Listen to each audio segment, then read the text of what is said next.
Your baby's crying is too loud. Stay there! In the midst of a cold winter night, my husband dragged me, carrying our baby, and forced me out onto the balcony. Moreover, he locked the window from inside so that I couldn't return to the room. Ignoring my pleas as I banged on the window, he downed his whiskey in one go and went straight to bed. The cold north wind blew relentlessly into our 8th-floor apartment balcony, draining warmth from my body. At this rate, my baby will fall ill. Sensing my fear, the baby cried out even more. The more I thought about our situation, the more crushed I felt by anxiety. My name is Lisa. I'm 33 years old. I married my same-aged husband, Robert, 4 years ago, and we just had a baby boy 6 months ago. Our relationship was pretty good until I became pregnant. From about the 5th month of my pregnancy, his attitude towards me suddenly became cold. Lately, we had constant arguments and he verbally abused me whenever he had the chance. Today, too, when he returned home, he yelled at me for lying down, exhausted from childcare. It's your duty as a wife to stay awake until I get home. Remember that I'm the one providing for you. You can't even earn a dime. But it's past 2 in the morning. I can't stay awake that late. I couldn't endure his words anymore.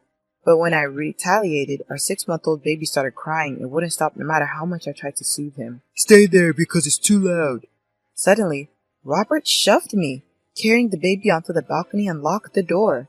No matter how much I banged on the window, he wouldn't come back from the bedroom.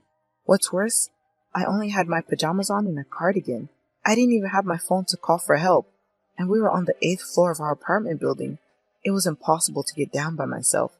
The baby was crying even more in this situation. I can't stay out here in the cold wind forever. Worried about my baby's health more than my own, I searched for something to block the wind. I found a tarp in the storage box on the balcony, and I used it to huddle up tightly with the baby, enduring the cold.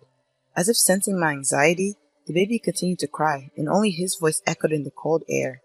I decided to somehow endure until morning, when Robert would hopefully have calmed down, but the cold made my entire body shiver uncontrollably.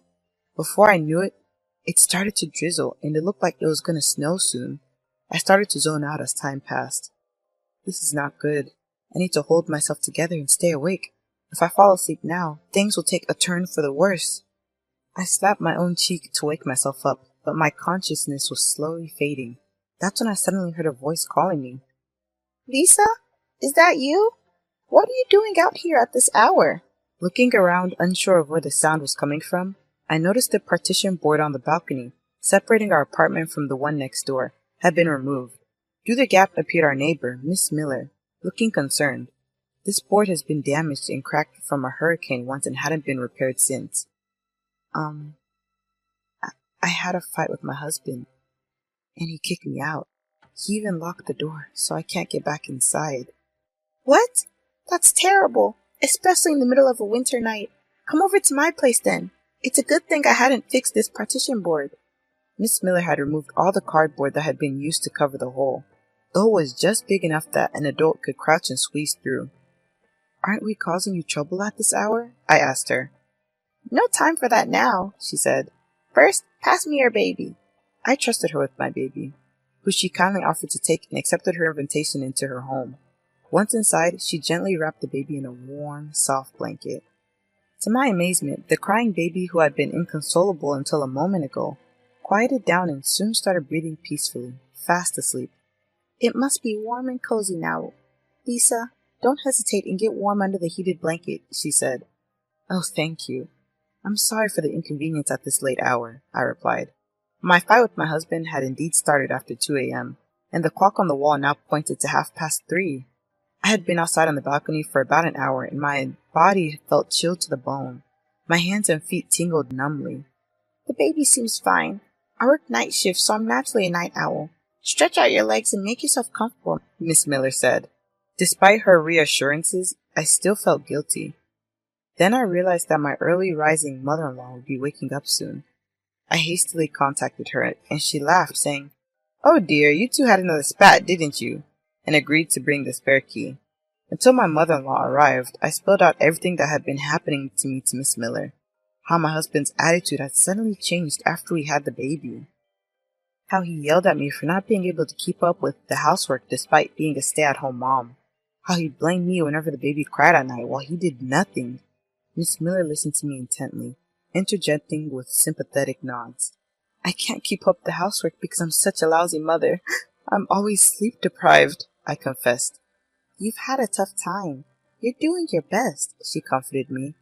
Being constantly blamed by my husband, I had come to believe that I was the one at fault.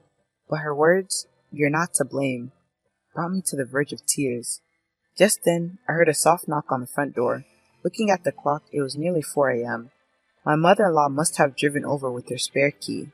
Miss Miller welcomed her in, and my mother-in-law, bowing repeatedly, handed Miss Miller a bag of fresh vegetables from her garden. "I'm sorry for involving you in my son's marital squabbles," she apologized. When my mother-in-law asked for an explanation, I explained everything to her. Her face turned bright red with anger.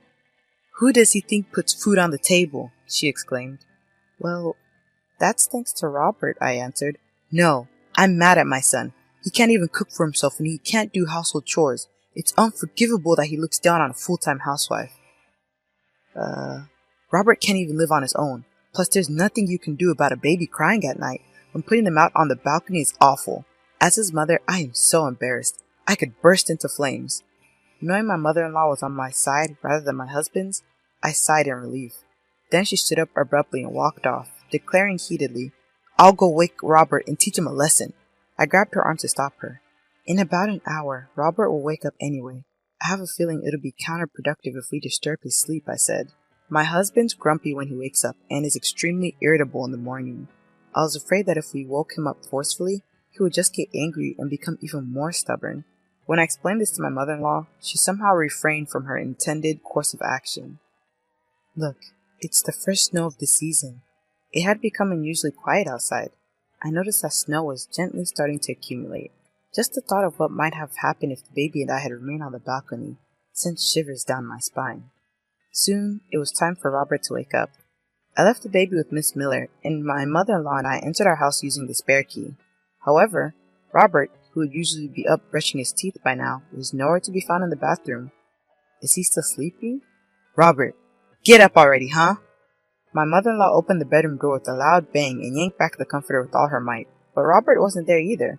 We looked everywhere, the bathroom, the bedroom, and the living area, but he was nowhere to be found. Despite this, his suit and shoes were still here, so it was hard to believe that he had already gone to work. Where could he have gone? This is strange, isn't it? "Ah!" My mother-in-law, who had casually opened the curtain leading to the balcony, screamed. When I rushed over, she was pointing at the blue tarp I had been using on the balcony, her mouth opening and closing in shock. Underneath it, I could see a glimpse of someone's foot. What could it be? As I nervously lifted the blue tarp, there was Robert, collapsed in nothing but his underwear. What? Why is he on the balcony? Could it be? My mother-in-law said she had come into this room once before going to the neighbors. At that time, she noticed that the balcony window was open, so she closed it and locked it. But I don't think Robert was here at that time. I wonder why. My mother-in-law called out, "Come on, wake up," to Robert several times, but it seemed like he had lost consciousness. To prevent his body from getting cold, we covered him with a blanket and decided to wait for the arrival of an ambulance. I need to call his workplace and tell them that he'll be taking a day off. I tried to use Robert's phone that was nearby, but it was locked and I couldn't open it. "Oh, if it's fingerprint recognition, you can do it like this." My mother-in-law grabbed Robert's hand, used his finger, and unlocked the phone in an instant. What's this? The screen of his phone was left open on iMessage, and there was a lovey-dovey exchange with his affair partner. Upon closer inspection, the recipient of the message was my friend, Serena.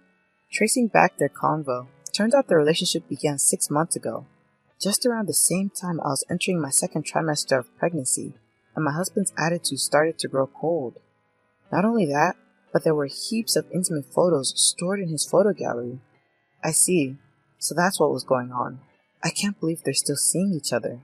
Feelings of outrage began to boil within me, and to think that the woman he's cheating on me with was my own friend. My goodness, what is this girl thinking? Let's teach her a lesson she won't forget. With that, my mother-in-law smirked and shared a secret strategy. My husband, who had been rushed to the hospital by ambulance, regained consciousness after various tests and treatments. Still, he was kept in the hospital for a few days, just in case. "Where am I?" As he woke up and looked around in confusion, I explained to him why he was here, and he suddenly became furious. "I was worried that you had fallen off the balcony when I saw you were gone. I slipped and hit my head while trying to check below. The balcony window was somehow closed and it was freezing cold with the falling snow. What were you planning to do if I had died? Considering my husband's habit of sleeping in his underwear after drinking, the mere fact that he stepped out onto the balcony naked was utterly foolish. I'm sorry you didn't make it to the other world. You must have locked the balcony door to get back at me. That's not true. Your mother did that. She probably locked it without realizing you were down. Eh? My mom? I couldn't get into the house, so I asked your mom to bring the spare key. Robert was pretty surprised to hear that his mom had come.